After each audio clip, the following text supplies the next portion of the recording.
Okay, so when we look at depressant drugs and their mechanisms of action, we'll start with BZDs and barbiturates. What we find for these classes of drugs is that they bind with receptors on the GABA receptor complex.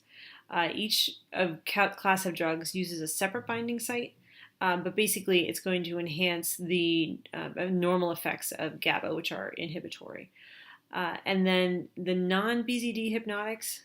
So this is a very new class of drugs that we're still learning about, and what we're finding is they may bind to different sites on the receptor complex.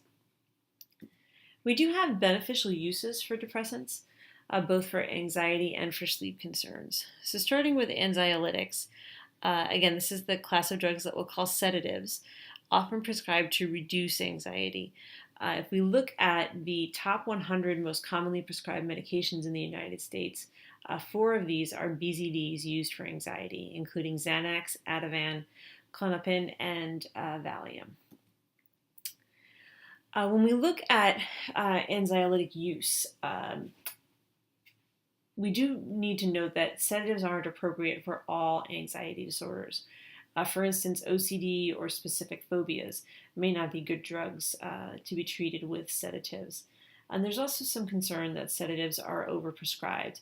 Ideally, we'd like to see these drugs prescribed by a psychiatrist, and frankly, most prescriptions are written by general practitioners. And we find that most patients who are receiving these prescriptions don't have a clearly defined anxiety disorder or a physical ailment, that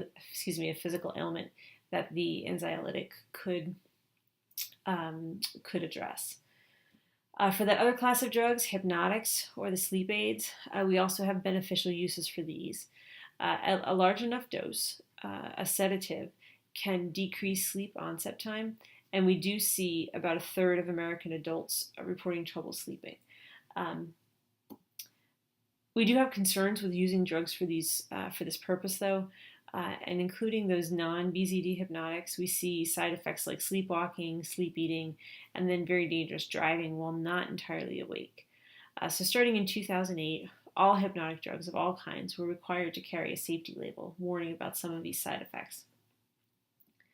We also see beneficial uses for depressants as anticonvulsants, and frankly, you may be more familiar with barbiturates in this use than for some of the other purposes that we've talked about here in our lecture. So both barbiturates and BZDs can be prescribed for seizure disorders such as epilepsy, but we do have potential concerns for these as well.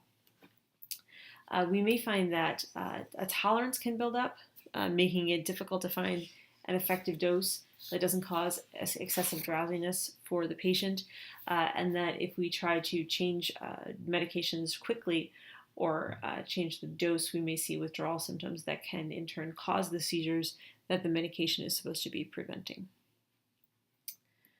So when we talk about depressants and their tendency to cause or to be linked to abuse and dependence, we'll look at those two different kinds of dependence: psychological and physical dependence.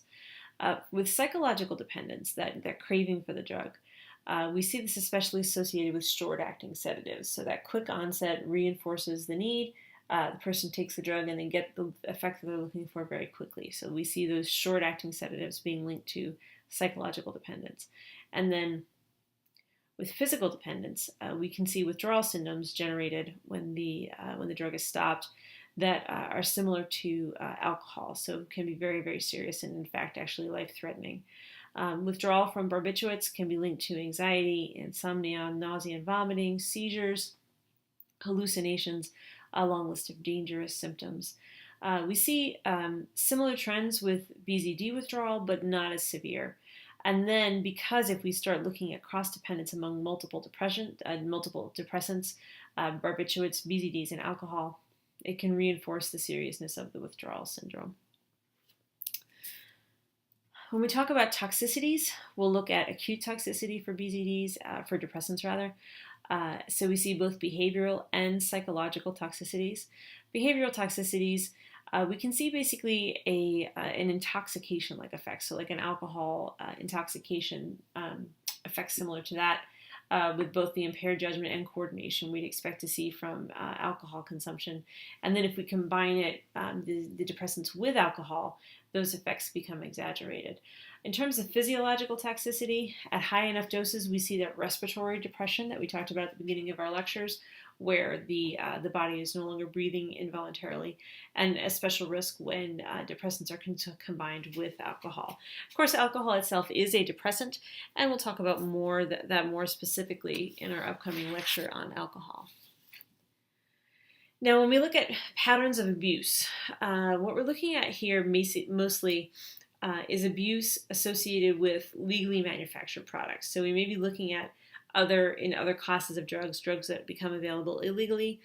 With depressants, it's mostly drugs that are legally manufactured. And we do see two types of typical abusers. We see older adults who begin using their own prescription, and they develop a tolerance and start to increase their dosage. And then we see younger people who obtain the drugs to experience their effects. And these tend to be people who are more at risk for taking higher doses and possibly mixing them with alcohol. Actually, something that is not uncommon to see in a college-age population. So if you know people who are using these medications, you want to talk to them about the potential dangers of mixing those medications with alcohol. All right, we'll wrap up here for now, and then we'll look at inhalants for the next of our mini lectures.